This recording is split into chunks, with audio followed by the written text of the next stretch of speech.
দীর্ঘদিনের চাহিদার অবশেষে পূরণ হলো। পূর্ব বর্ধমানে শেয়ার বাজার চন্দ্রকুমার ইনস্টিটিউশনের যাতায়াতের রাস্তা নিয়ে দুর্ভোগ ছিল। পড়ুয়া থেকে শুরু করে শিক্ষক শিক্ষিকা এবং স্থানীয় বাসিন্দারা এই রাস্তা দিয়েই প্রতিনিয়ত যাতায়াত করেন অসুবিধা নিয়ে। পড়ুয়াদের যেমন যাতায়াত রয়েছে, পাশাপাশি এলাকার বাসিন্দারাও তারা যাতায়াত করেন। বর্ষার মরশুমে বেশি দুর্ভোগের মধ্যে পড়তে হয় এলাকার বাসিন্দাদের। ইতিপূর্বে একাধিকবার রাস্তা তৈরির কথা বলা হলেও সমস্যার সমাধান হয়নি।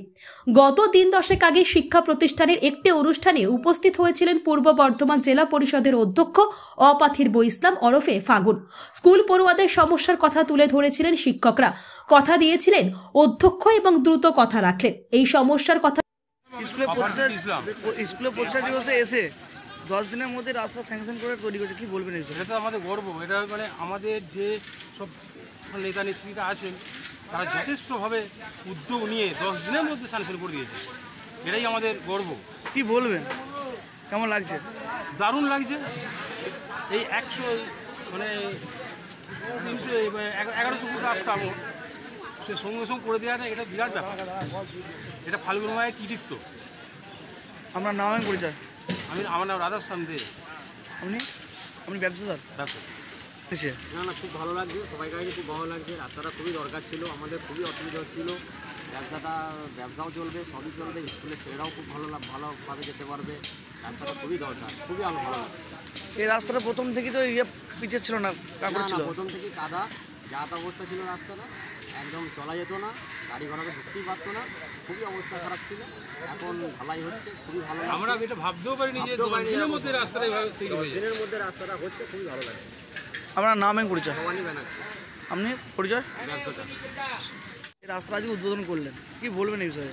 দেখুন, প্রথম কথা একটা জিনিস, বাংলার মানুষ আজকে বিশ্বাস করেন যে আমাদের প্রিয় মুখ্যমন্ত্রী, আমাদের প্রিয় নেত্রী মাননীয় মমতা বন্দ্যোপাধ্যায়, আমাদের প্রিয় সাংসদ মাননীয় অভিষেক বন্দ্যোপাধ্যায়, তারা সারা বাংলা জুড়ে কোথায় কী সুবিধা অসুবিধা আছে সেটা দেখেন এবং সেটা তৎপর্যে কাজ করেন।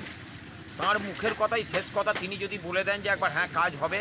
আবার বিশেষ করে আমি কি বলবো, আমাদের প্রিয় সাংসদ এবং আমাদের প্রিয় নেত্রী, প্রিয় মুখ্যমন্ত্রী মাননীয় মমতা বন্দ্যোপাধ্যায় এবং অভিষেক বন্দ্যোপাধ্যায়, তার শিক্ষা এবং স্বাস্থ্যের উপরে একটা আলাদা নজর থাকে। এই সব খাতে আপনার যাতে খুব তাড়াতাড়ি কাজ হয় সেই কাজটা তারা সবসময় ভাবেন। এখানে একটা আবেগ, এটা একটা বিরাট বড় শিক্ষা প্রতিষ্ঠান এবং স্বাস্থ্যর ক্ষেত্রেও তাই। এই সব ক্ষেত্রে কোনো রকম কার্পণ্যতা, কোনো ত্রুটি থাকে না।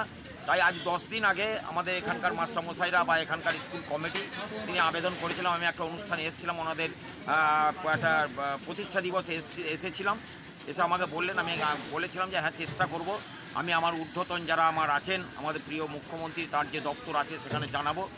জানানোর সঙ্গে সঙ্গেই তিনি যখন শুনলেন যে হ্যাঁ একটা এতদিনের পুরাতন স্কুল এখানে আছে, একটা ভালো স্কুল আছে, এখানে বহু মানুষের ছাত্রছাত্রীদের যাতায়াত করেন যারা আগামী দিনের ভবিষ্যৎ, তাদের কথা চিন্তা করেই কাজটা সঙ্গে সঙ্গে স্যাংশন করিয়ে কাজ আজকে শুরু হয়ে গেছে। এই রাস্তা কতটা মতন আছে? কী বলছেন? এই রাস্তা কতটা মতন হবে? রাস্তাটা মোটামুটি প্রায় 1000 ফুটের মতো আছে, প্রায় আপনার 300 মিটার এরকম দ্বারা হবে। 300 মিটার রাস্তাটা আছে এবং খুব এখানকার এলাকার মানুষকেও আমরা বলে দিয়েছি যে ঠিক সরকারি যে নিয়ম আছে, তার যে মশলার ভাগ, বিভিন্ন ভাগ এখানের আমাদের যারা দোকানদার ভাইয়েরা আছেন, ব্যবসাদার ভাইয়েরা আছেন, এখানকার পাবলিক যারা রয়েছেন তাদেরকে দেখে নিতে বলেছি। এজেন্সির এখানে কথা শুনতে বারণ করেছি। আমাদের মিস্ত্রি ভাই যারা ঢালছেন তাদেরকেও বলে দিলাম যে ভাই এটা আমাদের নিজেদের সম্পত্তি, আমাদেরকে কাজটা দেখে নিতে হবে। কাজেই এজেন্সি সবসময় তিনি বেশি লাভ করার জন্য বলবেন, আমরা সেটা মানা করেছি আমাদের এখানকার এলাকার মানুষদের কাছে।